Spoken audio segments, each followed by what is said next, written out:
If you're like me, when you watch a lo-fi tutorial, you don't want an ounce of music theory in it. My monkey brain just gets very confused. So I wanted to make this video to show you how to make lo-fi in the easiest way possible. We'll talk about chords, beats, bass line, and we'll even add in a little flair to make it kind of interesting. All of this will be done without any music theory or samples, and I promise it'll sound decent, probably. So sit back, just shut your brain off, mindlessly consume this content. This is how to make lo-fi in the simplest way possible. So the very first thing that I always do when I make lo-fi is make the chord progression, and in order to do that in the easiest way possible, you're going to go to the plus sign, hit none, then you'll have a sampler here. Go into the piano roll of the sampler, then you're going to find the friend of all non-music theory monkey brains, the stamp tool. And that's this little purple thing up here. Click that and you'll see that you go down to scales, and then we're just going to go to major. Now, you have the choice to pick any scale that you want, essentially just by clicking one of these notes right here. So, for example, let's click B. Wow, look at that. Now we have the B major scale. Drag it all the way out,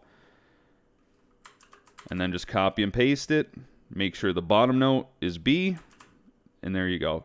You could literally do this for any note. I just picked B because I really don't know why I picked it. Okay, perfect. Now if we go back to our channel rack, we see we have this huge disgusting green blob here, and that's exactly what we want. Go and add in the beautiful FL keys. I don't know why this gets so much hate.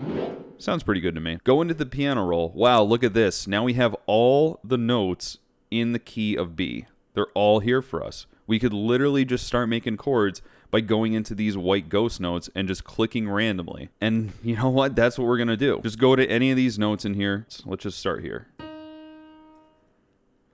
Now, how do we make a chord without knowing any music theory? Well, skip one of these white lines, go to the next one. Skip a white line, go to the next one. Skip a white line, go to the next one. Let's see how that sounds. That sounds amazing. I'm going to drop it down so we're not up in the high notes here. We're going to use these high notes later. Anyway, here we go. Oh, also, before I forget, you want your BPM to be down to like around 80. So that's all you have to do. You just pick a bass note, skip the white line, go to the next one. Skip the white line, go to the next one, and so on. So now I'm going to make the chord progression, and there's honestly like no rhyme or reason to this. You just do what I said and hope that it sounds good. So I'm going to try to make something right now. Okay, so I frigged around a little bit here, and now we finally have our chord progression. Let's see what it sounds like.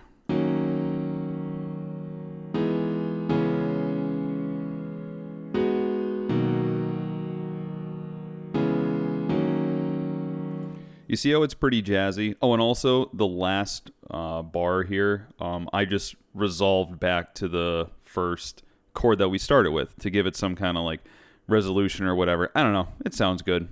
So now what we could do is kind of slide these around if we wanted to kind of give a little bit of like a melody playing within the chords itself, and I'll show you what that sounds like. It'll just give it a little more interesting vibe rather than just playing these chords.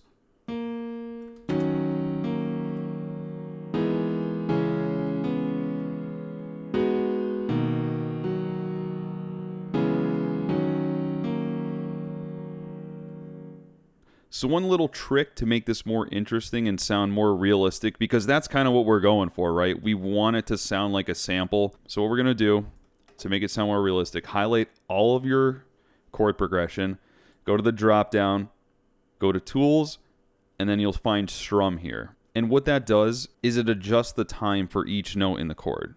And you could adjust the strength of it. See, if I slide it over, the notes get more out of place. And you could also adjust the velocity too, because again, like I said, no person or human plays at the same velocity for each key.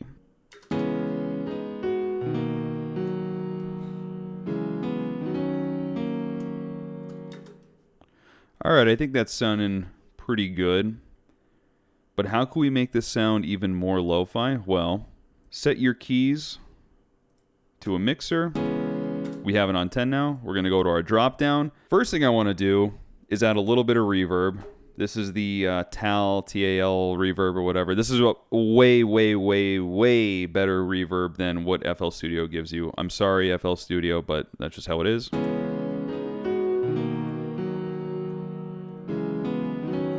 Okay, so we have that. Now we're going to insert our iZotope vinyl. This is a free program. Link in the description.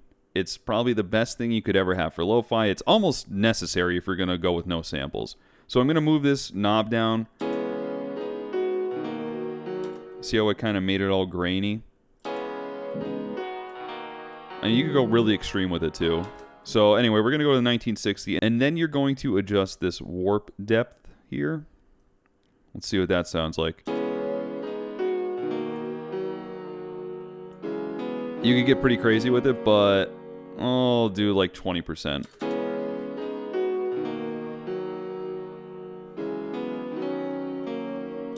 So one thing I sometimes do with this is you could clone this,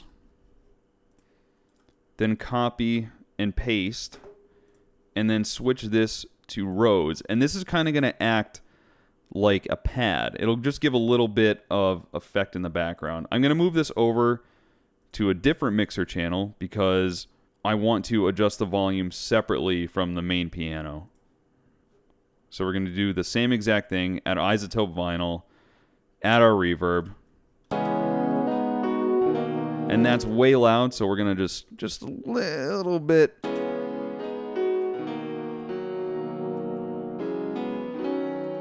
See, that gives it like a little bit of atmosphere, kind of. It just makes it a fuller sound. Wow, fantastic. We're done with our chords. Wasn't that super, super easy? Next thing you want to do is add in the beat. And what we're going to do is go to our X Schultz Lo-Fi kit, link also in the description, and it's free.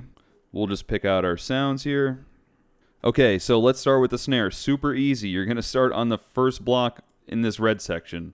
They're always here in every single lo-fi song. It doesn't change that much. You'll always hear it right here. I layered these snares up to give them a little more texture. You can mess around with what one you want to be more prominent in the mixer section. Something else you could do is adjust the velocity. So each one, so it gives it a little bit of a bounce.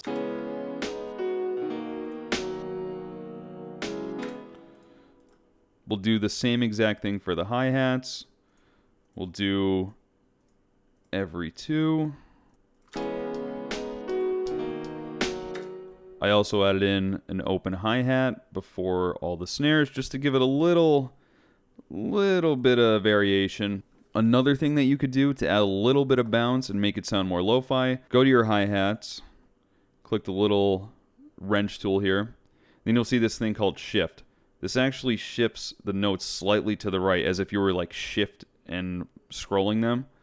So it gives it that little bit of like offbeat kind of jump.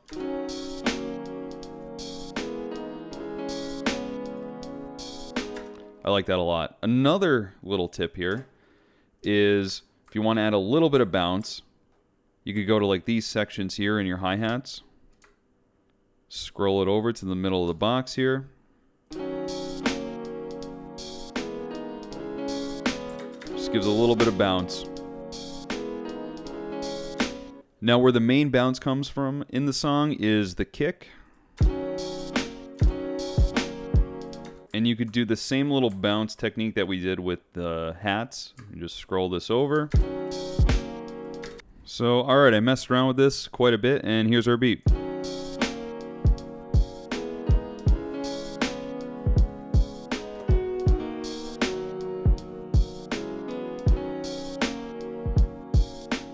Now we want to add a melody, so we're going to add another FL keys. We're going to go into that, and look at this. We already have our ghost notes like before. So what you could do in here is kind of just solo over the chords that are happening. There's really no rhyme or reason to this. If you have no music theory, you just kind of put notes randomly through here and hope it sounds good. And honestly, if you're going to stick to the ghost notes, you're probably going to be fine. You just have to have that nice cadence that goes with it.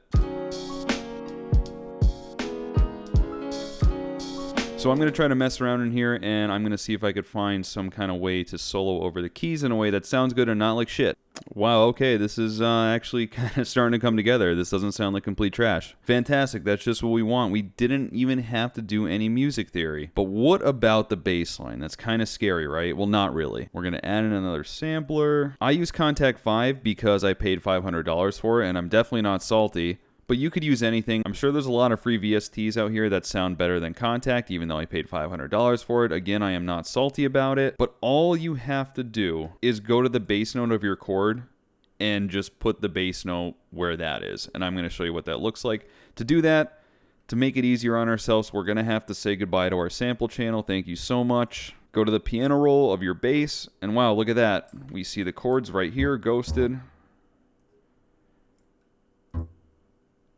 And we'll see if this sounds good. I really hope it does, because if it doesn't, I'll be embarrassed.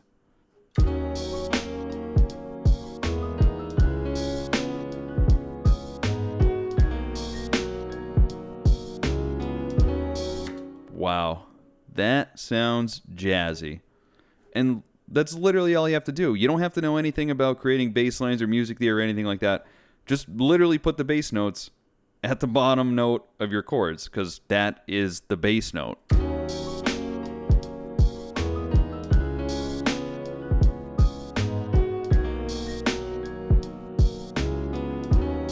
And it's going to sound good, I guarantee it. One other little tiny flair that we could add is a horn, and I love horns. I'm going to use Contact 5 because I paid $500 for it, and we're going to go into horns, alto saxophone. We're kind of just going to inverse what we did with the bass line, and I'm just going to put something at the top note of each chord now. So you'll notice here the top note is the same as this last one here, but what I want to do is I want to add a little bit of differentiation. So you could really put it on any note that you want to within the chord.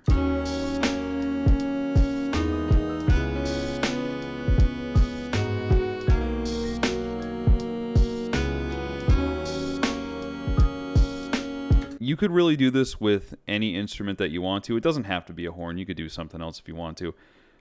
One little kind of trick that I do here, or have done in the past, I think it sounds okay. Maybe it sounds like complete trash to you, but what I'm going to do is shorten all these notes, so just a quick thing plays, and it's done. Now we're going to go put this in one of our channel racks. We're also going to do exactly what we've been doing. So I'm going to put this in isotope vinyl. We're going to do a little reverb at the same time. Now, to make it sound cool, we're going to add in a delay, stereo effect.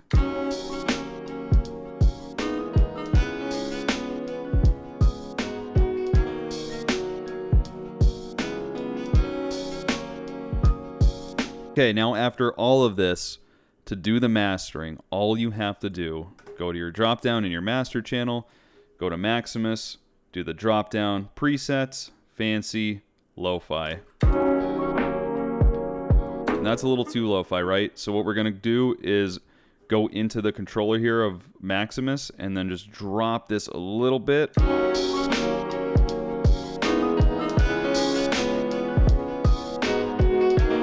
And then just adjust it until you think it sounds good. So I wanted to make this the simplest way possible, and that's why I put it in one single channel rack. Now, kind of the tedious part about this is that if you wanted to separate each individual one of these, all you have to do is right-click, cut, go to a next pattern, and then paste it. Then that would be your chord. And then do the same thing for every single other instrument. That way you could separate things. If you want something to come in later or sooner, you could separate them. You could have the solo come in later after the chord progression's established. Again, it's just something to give it more variation. This is the easiest way to do it. The reason that I did it all together in one single channel rack is because we had all of our ghost notes. We could manipulate everything. We could see where all the other chords were. We could see where the solo was. It just makes it way simpler. But now that we're done, we could just go and do this. So now we have our beat, boom, the chords, the pad, the solo, the bass line, and finally the sax. So now that I have everything separated and I kind of just compose it all together how I want it, I took out the drums at the beginning, I put little drum breaks here. One final little thing that you could add, and I know we said we weren't going to add samples, but I do have some tape-driven beats here.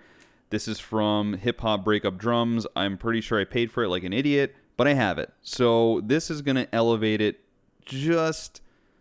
It's like the cherry on top.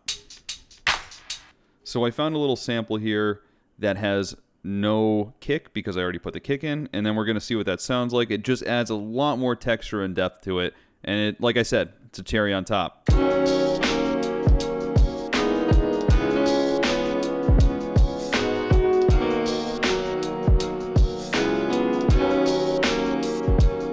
And that's really all you have to do. Hey guys, thanks for watching. This was Lo-Fi Made Simple. I hope that you learned something.